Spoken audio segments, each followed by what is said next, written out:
ఏడవ తరగతి తెలుగు రెండవ పాఠం నాయనమ్మ. ఈ పాఠంలోని పదజాల వినియోగానికి సంబంధించిన బిడ్స్ని మనం ఇప్పుడు చూద్దాం.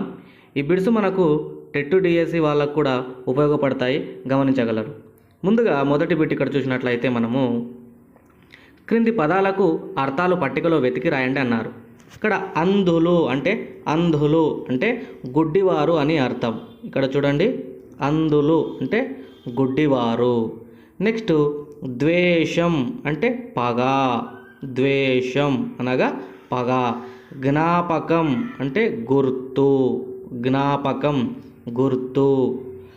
నెక్స్ట్ తుంటరి అనగా అల్లరి చేసేవాడు, తుంటరి అనగా అల్లరి చేసేవాడు, తుంటరి అనగా అల్లరి చేసేవాడు.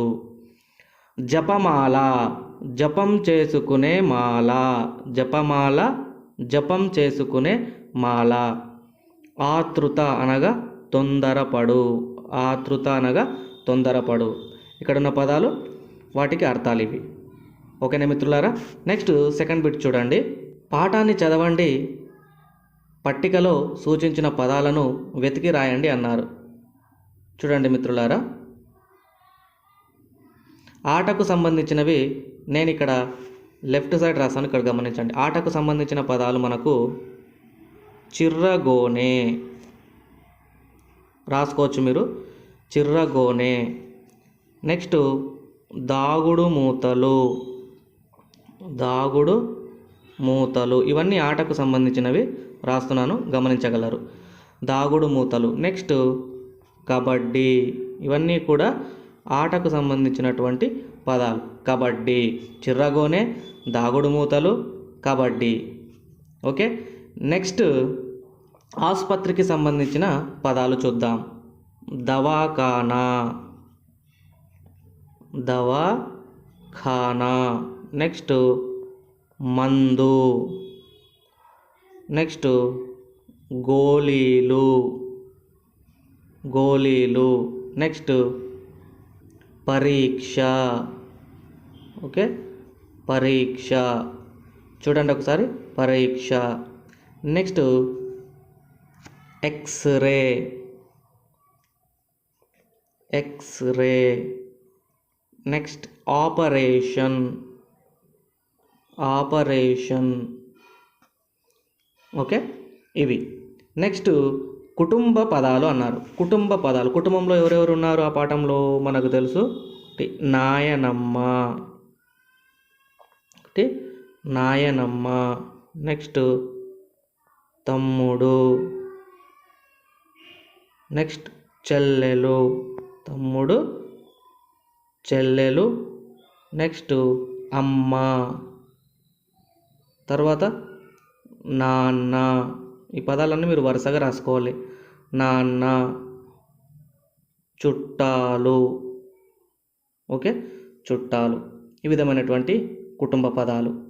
నెక్స్ట్ అన్యభాష పదాలు, అన్యభాష పదాలు అంటే వేరే భాషకు చెందినటువంటి పదాలు, తెలుగు కాకుండా అని అర్థం. ఇక్కడ మనము దవాఖానా, ఇది హిందీ పదం అని మనం గమనించాలి. దవాఖానా, దవాఖానా.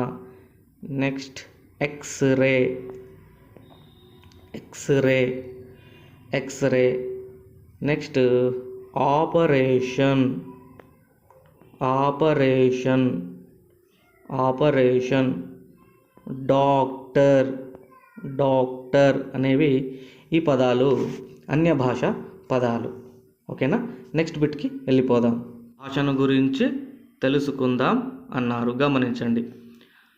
క్రింది వాక్యాలను సరైన విభక్తి ప్రత్యయాలతో పూరించండి అన్నారు. విభక్తి ప్రత్యయాలు మనకు తెలిసి ఉండాలి. విభక్తులు, విభక్తి యొక్క ప్రత్యయాలు. ఇక్కడ చూడండి, నాయనమ్మ, నాయనమ్మకు మందులు వేసుకోవడం చాతనవుతుంది. ఇక్కడ కు అనేటువంటి ప్రత్యయం వస్తుంది, గమనించండి. నాయనమ్మ, నాయనమ్మకు మందులు వేసుకోవడం చాతనవుతుంది. కోపంతో ఇట్లా జరిగింది, కోపంతో ఇట్లా జరిగింది. తో అనేటువంటిది ఇక్కడ విభక్తి ప్రత్యయం.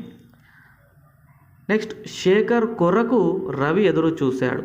శేఖర్ కొరకు రవి ఎదురు చూశాడు. ఇక్కడ మనకు విభక్తి అడగడం లేదు, జస్ట్ విభక్తి ప్రత్యయాన్ని అడుగుతున్నాడు కాబట్టి ప్రత్యయాన్ని మాత్రమే రాస్తున్నాను.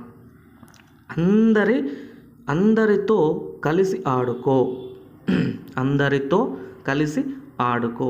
ఈ విధమైనటువంటి విభక్తి ప్రత్యయాలు అనేటువంటివి ఇక్కడ వస్తాయి. నెక్స్ట్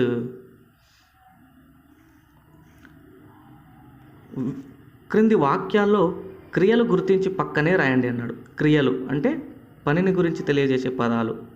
అవి ఏమిటో చూద్దాం. రాజు ఆసుపత్రికి వెళ్ళాడు. ఇక్కడ వెళ్ళాడు అనేది క్రియాపదం.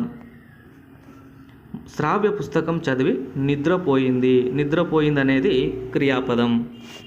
మధు మైదానంలో పరిగెత్తుతున్నాడు. ఇక్కడ పరిగెత్తుతున్నాడు అనేటువంటిది క్రియాపదం. సంతోష్ భోజనం చేసి సినిమాకు వెళ్ళాడు. వెళ్ళాడు అనేటువంటిది పని.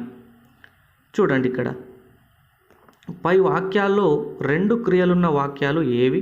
ఆ 2 క్రియల్లో భేదం గమనించారా అని అడిగా. ఇక్కడ చూడండి, పుస్తకం చదివి అన్నారు. ఇక్కడ ఒకటి క్రియ ఉంది, ఇది అసంపూర్ణ క్రియ. ఇక్కడ భోజనం చేసి అని ఉంది. ఇక్కడ పింక్ కలర్లో ఉన్నాయి, మీరు గమనించండి. అసంపూర్ణమైనటువంటి క్రియలు కాబట్టి ఇవి అసమాపక క్రియలు. ఇవి పూర్తి అర్థాన్ని తెలిపేటటువంటి క్రియలు. ఇవి వెళ్ళాడు, నిద్రపోయింది, పరిగెత్తుతున్నాడు, వెళ్ళాడు అనేటువంటివి. కాబట్టి ఇవి సమాపక క్రియలని మీరు గమనించాలి. నెక్స్ట్ బిట్కి వెళ్ళిపోదాం.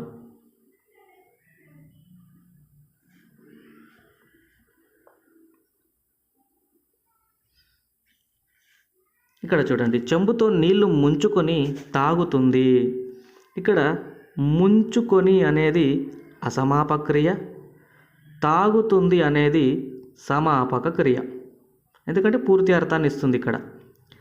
నెక్స్ట్, ఆటను ఆపివేసి నాయనమ్మ వద్దకు వెళ్ళిపోయాడు. ఇక్కడ ఆటను ఆపివేసి నాయనమ్మ వద్దకు వెళ్ళిపోయాడు అనేటువంటిలో దాంట్లో ఆపివేసి, ఇక్కడ ఆపివేసి అనేది అసమాపక క్రియ, వెళ్ళిపోయాడు అనేది సమాపక క్రియ. గమనించండి. పరీక్ష చేసి కాలు విరిగిందని చెప్పాడు. ఇక్కడ చేయడం అనేటువంటిది అసమాపక క్రియ, చెప్పాడు అనేది సమాపక క్రియ. దగ్గరకు తీసుకొని కన్నీళ్లు తుడిచింది. ఇక్కడ తీసుకొని అనేది అసమాపక క్రియ, తుడిచింది అనేది సమాపక క్రియ. ఓకేనా మిత్రులారా? అర్థమైంది కదా సమాపక క్రియలు, అసమాపక క్రియలు.